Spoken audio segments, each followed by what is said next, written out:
When you own a Team Corelli, this is a must-have. This is the original servo-saver spring that sits in this car. We're going to replace it with this one. First of all, this is not my mod. I'm not going to take credit for it.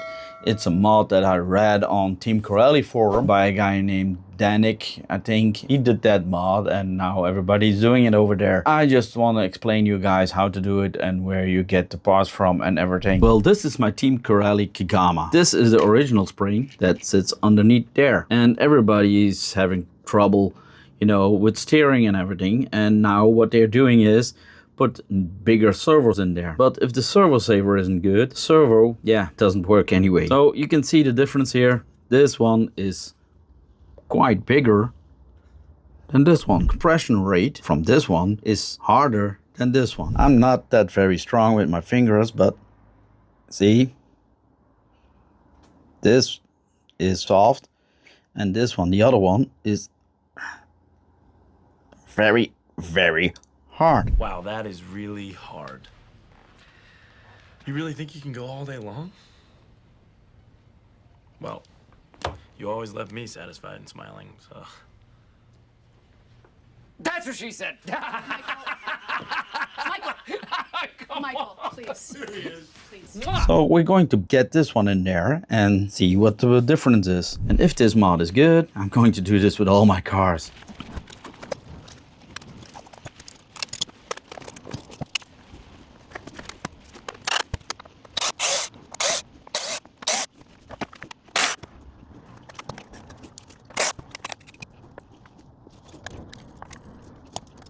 So being the stupid guy I am, I didn't show you how it worked before. So I'm sorry about that. I'm going to show you with my Kigama LE how it works.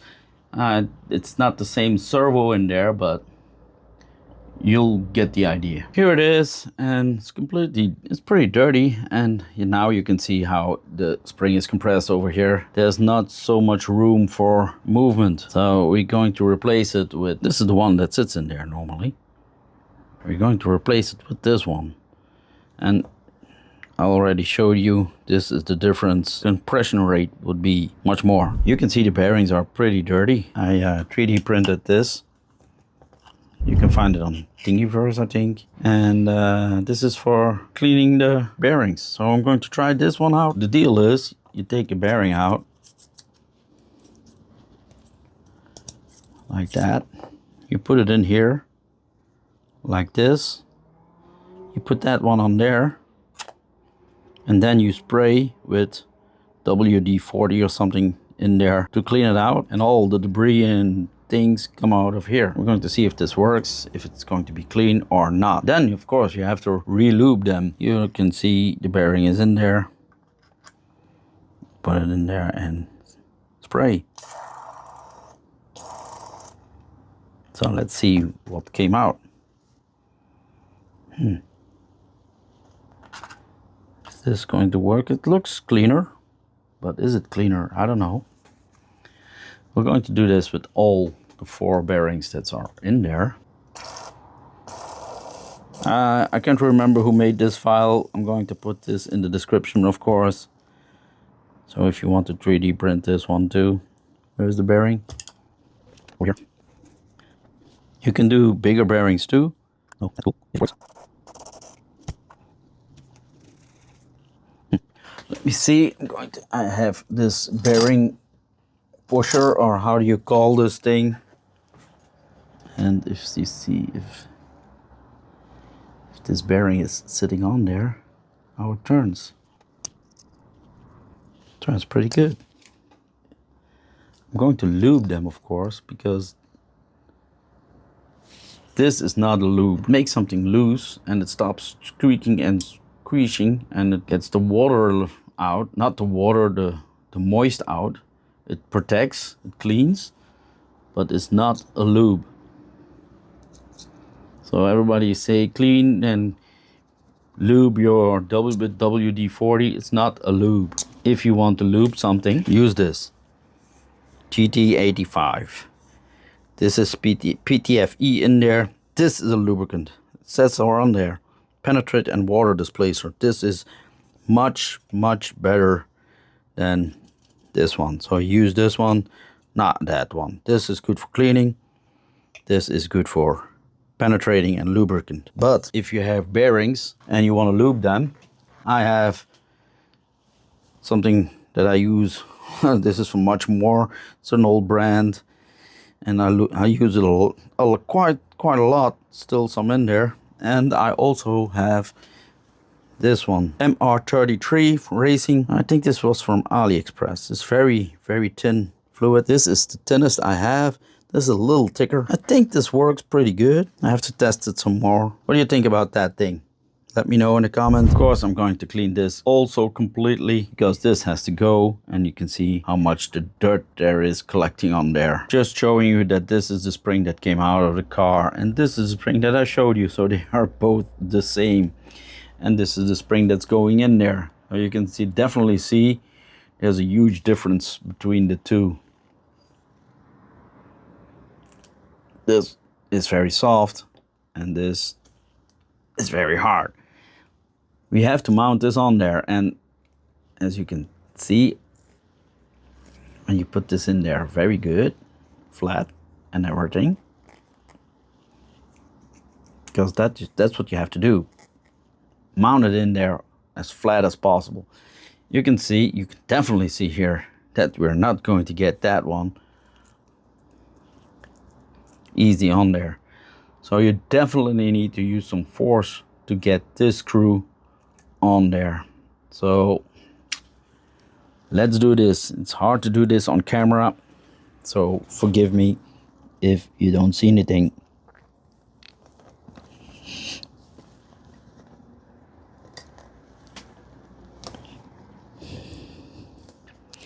I'm gonna do it off camera because this is not going to work before camera. Oh, almost. I'm going to use a clamp and clamp it on there, and maybe this works, this plastic thing here. I don't know. We'll see.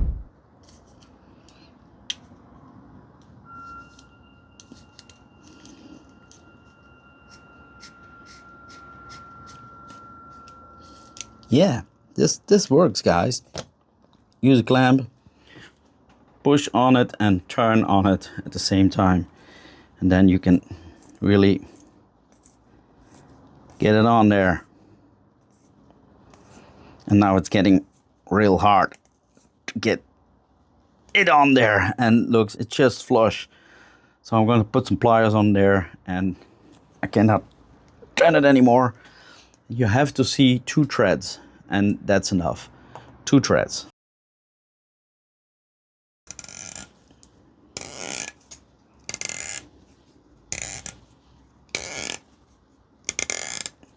Let me see if it's 2 threads. No, it's only just about 1, a little more. But you can definitely hear that it's hard to get on there. I think I'm happy with that. You can see, I'm zooming in, you have 2 threads on there that you can definitely see, almost 2.5. So maybe it's a little, yeah, I think I'm going to back it out a little bit.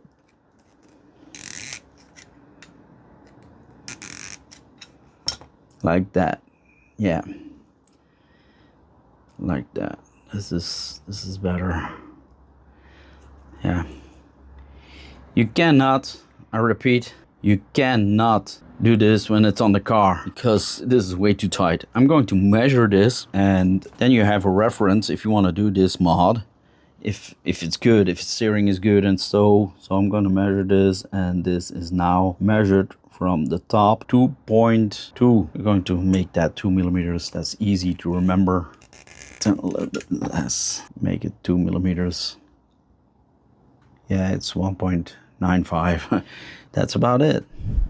I cannot turn this with my hand. Now the servo that I have in there, that 9i mod, that's a 35 mg servo, is going to do justice. Otherwise, this one was way too weak. But before mounting everything on there, I'm going to lube these things, and put some drops on there and let that sit for a while so it can penetrate in there. You can also remove the rubber grommets on there, but I'm not doing that. I let it sit for a while. It soaks in there and then I dry it and then I mount it back in there. I'm going to put the Bolt battery in there that I got, 7.5. And let's see how it turns.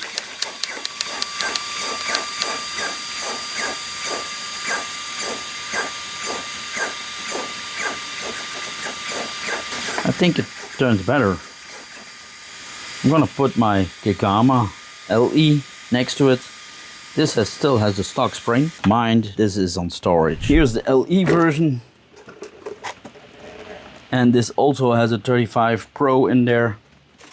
It's a completely different one. The other one has that 9i mod. And this one is that Pro version. I don't know if there's a lot of difference in between these two. Same battery, bolts.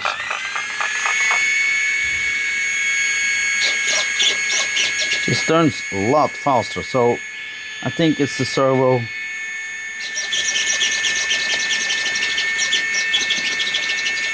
But see, so the servo is faster, so we cannot negotiate about that. But the spring,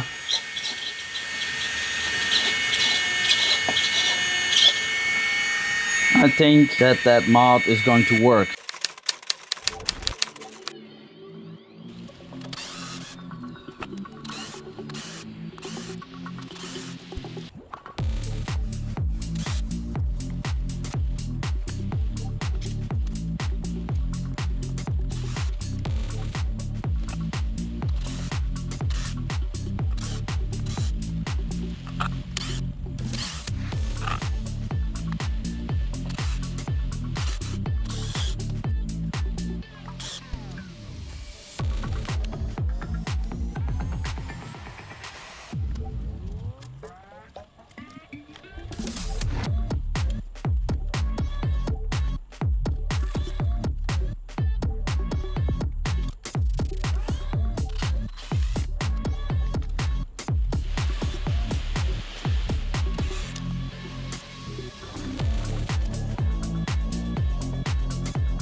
6S battery on storage.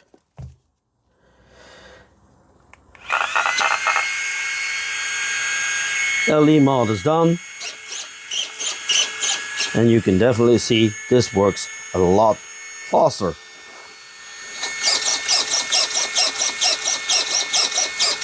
Even when pushing on it. So LED mod, good.